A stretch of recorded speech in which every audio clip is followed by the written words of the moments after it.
మన హవా నడుస్తున్నంత వరకు తప్పులు ఒప్పు అయిపోతాయి, ఒప్పులు తప్పు అయిపోతాయి, మనమే కరెక్ట్ అయిపోతుంది. తేడా వచ్చిన రోజున తన్నడం మిగినయ్యాక అంతా రివర్స్ అవుతుంది. కేతిరెడ్డి విషయంలో వ్యూహాత్మకంగా వ్యవహరిస్తున్నాడు కేతిరెడ్డి. తన ఆవేశాన్ని చల్లార్చుకుంటున్నాడు.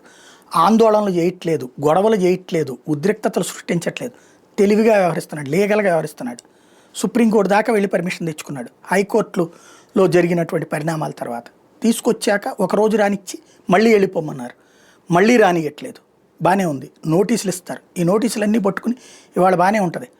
సుప్రీంకోర్టు ఒక ఏడాది దాకా ఇంకా ఈ ప్రభుత్వాన్ని నడవనిస్తాము ఈ టైపులో.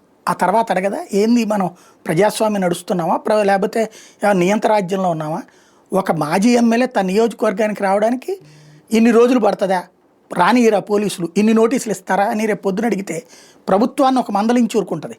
అధికారులు బాధ్యులు అవుతారు. రేపు పొద్దున ఎవరెవరైతే నోటీసులు ఇచ్చారో వాళ్ళందరూ బాధ్యులు అవుతారు. రేపు పొద్దున వాళ్ళందరూ జవాబులు చెప్పాల్సి వస్తాయి. రేపు పొద్దున కోర్టులు నిలబడతాయి, హైకోర్టులో కానీ సుప్రీంకోర్టులో కానీ. ప్రస్తుతానికి నిర్బంధించడం, నువ్వు తీసుకెళ్లేదన్న కేసులో పెట్టి అరెస్ట్ చేసి జైల్లో పడేసి నష్టం లేదు. అప్పుడు అది తర్వాత బెయిల్ వ్యవహారం ఉంటుంది.